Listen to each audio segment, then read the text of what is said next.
Okay, folks, it's your buddy Mike Messier, Godzilla Minus One, Mike's Instant Movie Review. If you happen to be watching this review and you've never seen me before, my name is Mike Messier. I do things, and one of the things I do is I review films. I go see them, and then I sit in my car. And I discuss them with you. So let's talk about it.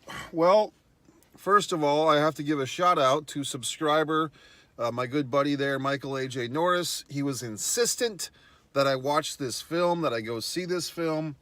I even said, Michael, or AJ, I don't really like Godzilla movies. I said to him through, the messenger, and he said, but you got to see this one, Mikey. So that and another gentleman, the dapper man, Kevin, here in Jacksonville, filmmaker himself, he made a nice post on Facebook declaring this film a great film, that you did not have to be, I believe he said, a Koji fan, which I believe is monster movies from Japan fan, to enjoy it.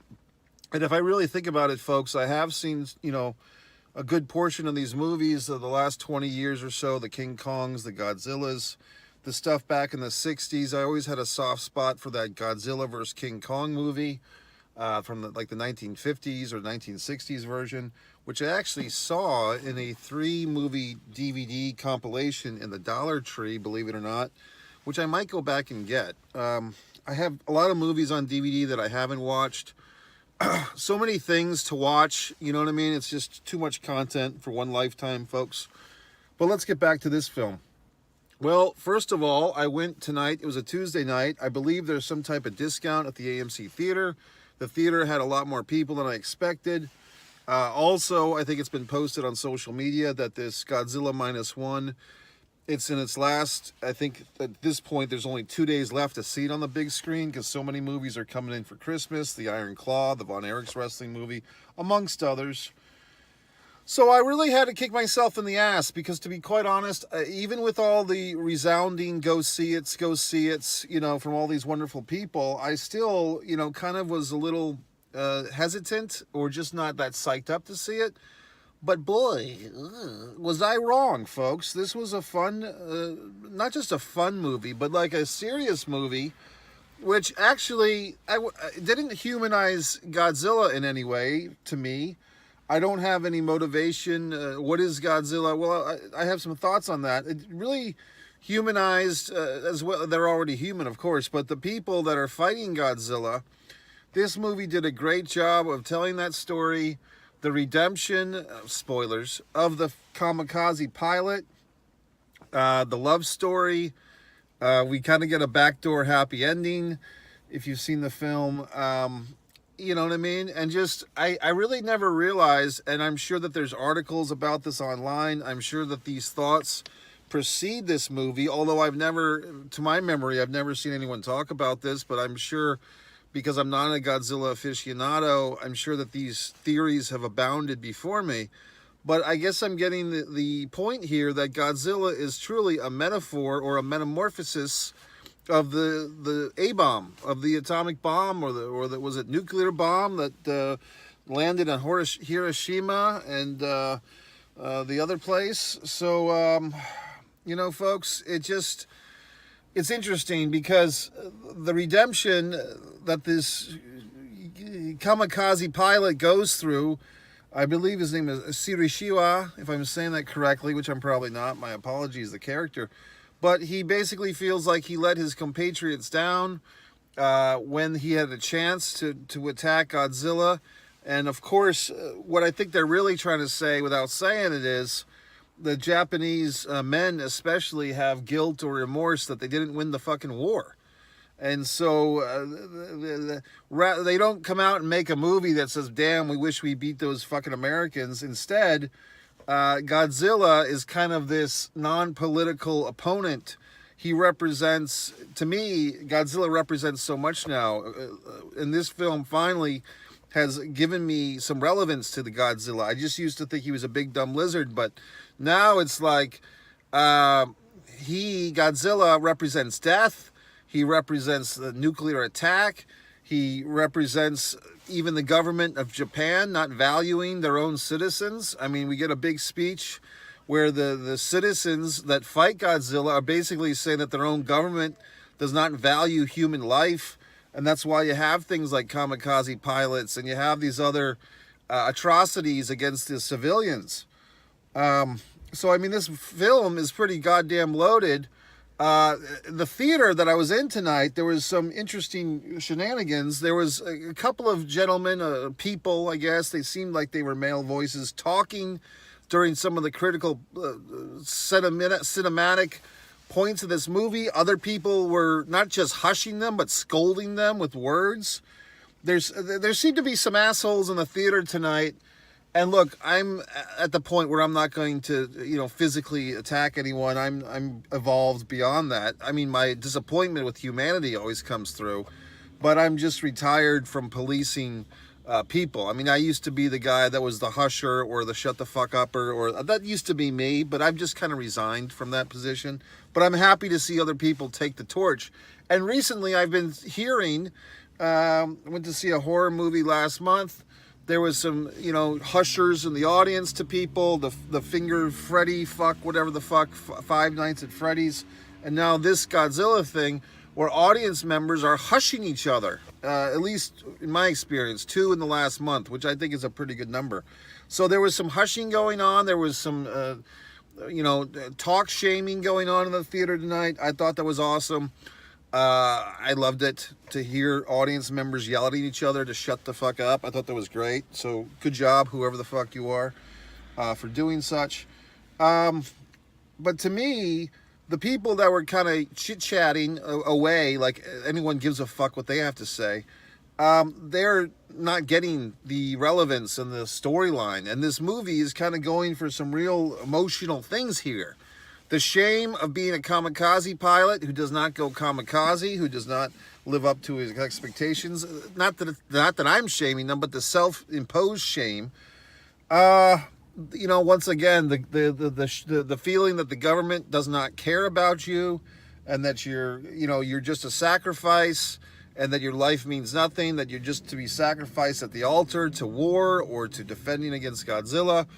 The woman, I'm trying to remember her name, very, like this unfulfilled relationship. They have like this platonic live-in relationship, and they have this adopted daughter of sorts who's calling them mommy and daddy, but the man, Soshisawa from fucking the war, he can't get over his guilt, so he does not consummate with this beautiful young woman. He's got this built-in family. He's got this lovely woman that he's living with, but he can't kiss her. He can't make love to her because he has such guilt. So he has to fucking blow up Godzilla. And a nice little, semicircle here. The fucking kamikaze pilot gets an ejection button. And it's like a big fuck you to the whole male ego, you have to die for your country or die for the cause thing. It's like, why don't we use our brains for once and have an ejection button? And I think that this humanity that we're seeing here is basically taking a stand for the individual and also for just human rights to live and not be a sacrificial lamb for the ideologies of war and conflict. God, what a film. Oh, deserves a special cracking of my neck. So I thoroughly enjoyed it, much more than I thought I would. I thought it was just going to be another, special effects fuckfest. But once again, folks, when a film has these special effects at its disposal, but when you justify and you validate making this movie by actually having a storyline that has relevance and passion and humanity, for Christ's sakes, then you really have something here. When you just throw shit on the screen like we saw for the last 20 years, like, oh, look at all our goddamn CGI effects, look at the Incredible Hulk. I'm thinking to the Edward Norton Incredible Hulk, the Mark Ruffalo Incredible Hulk. These movies did not pivot us because they gave us no stories that we cared about. You think about things like the Transformer movies. I never got my dick hard about those movies. Other people did. I never saw the relevance in them.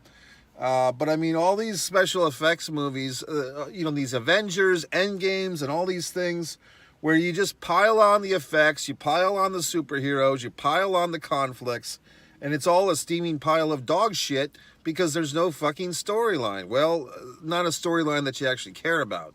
There are storylines to these movies. They're just not very good most of the time, or often.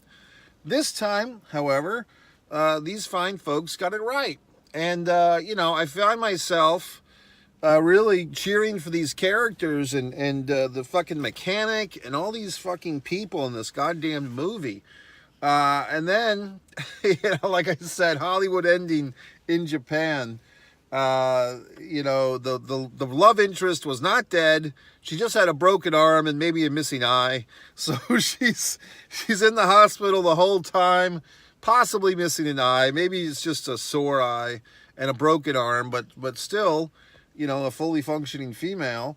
And boom, the suicide bomber there didn't have to commit suicide, didn't have to kill himself in killing Godzilla. And he gets to have his family. And before that, we saw the wonderful, and the darling, cute little pseudo-daughter, the adopted daughter. She's calling them mommy and daddy. She wants so much to have a family. It's just ripping at your goddamn heartstrings, okay? And then the tactical, the non, official government, like they're the private citizens who, because Japan's under such strict regiment, from the U.S. and the Soviets, that they can't form a fucking... They're saying that our government can't fight Godzilla because of all these restrictions based on the U.S. and the Soviets. So we have to... the civilians have to fight Godzilla. So, I mean, there's so many goddamn loaded references here. It's basically saying we can't count on our fucking government. The government doesn't honor us or honor our lives. So we have to do this thing for ourselves, okay? So, what a loaded film, okay? I was impressed. I hope you saw it. If you didn't see it, what can I tell you? I mean, I guess you have a day and a half by the time you see this review to run out to your local theater and see it. Like I said, I have to give, once again, I already thanked them, but I'll be a nice guy and say the A.J. Norris, Michael A.J. Norris, always has a lot of good things for me to talk about. If you have any suggestions of timely topics, if it is a pro wrestling thing, you can go over to One Pro Wrestling and Sports Fan YouTube channel. That's another one of my wonderful channels.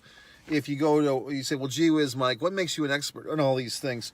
You can go to One Man and a Camera Films, and see my films. If you want to see my visual art, you can go to One Artist, Mike Messier. You can do this, you can do that, you can do this, you can do that. MikeMessier.com. You can buy all my books in the corner. You can do all these wonderful things. But yeah, I enjoyed the film. Michael A.J. Norris, the Dapper Man, coming through with these wonderful suggestions. And see, folks, I actually listen to people. When people insist and they say, well, gee whiz, Mike, you really got to see this goddamn movie, I don't hesitate. I don't say, oh, yeah, I'll see it, and then don't see it. I mean, I remember telling people, oh, you got to go see Top Gun Maverick. Oh, I don't like Tom Cruise. Well, go see the goddamn movie anyway. And people don't listen to me, and they don't get to see a wonderful movie. But with this, I had my hesitance. I had my... second thoughts, or I had my, do I really want to see a fucking Godzilla movie? But I listened to my peers, I listened to my friends, and I said, okay, I'll go see it. And I'm happy that I did. So see my happiness? Okay, folks, so at the end of the film, one person was clapping. There was probably, I'd say 40 people in the audience, and one person's clapping. And I kind of did like a little stand and clap. Like, I really wanted to get the fuck out of the theater. I wanted to get something to eat. I just had a nice little pseudo meal at Sonic. I had a chili cheese dog, and I had a double cheeseburger of some kind, fairly good. I skipped the fries, I skipped the tater tots, I just went for the meat and the carbs, okay? I do have an apple somewhere, maybe I'll eat that as dessert. But anyway, folks, I had a good time at the movies tonight. MikeMessier.com. If you have other suggestions, topics, I am watching a lot of streaming stuff. I'm watching this documentary, The Inventor, about the crazy woman Theanos or whatever the fuck. The Blood Lady, and so on and so forth. MikeMessier.com. Subscribe to all my videos, all my channels, buy all my books, do everything I say.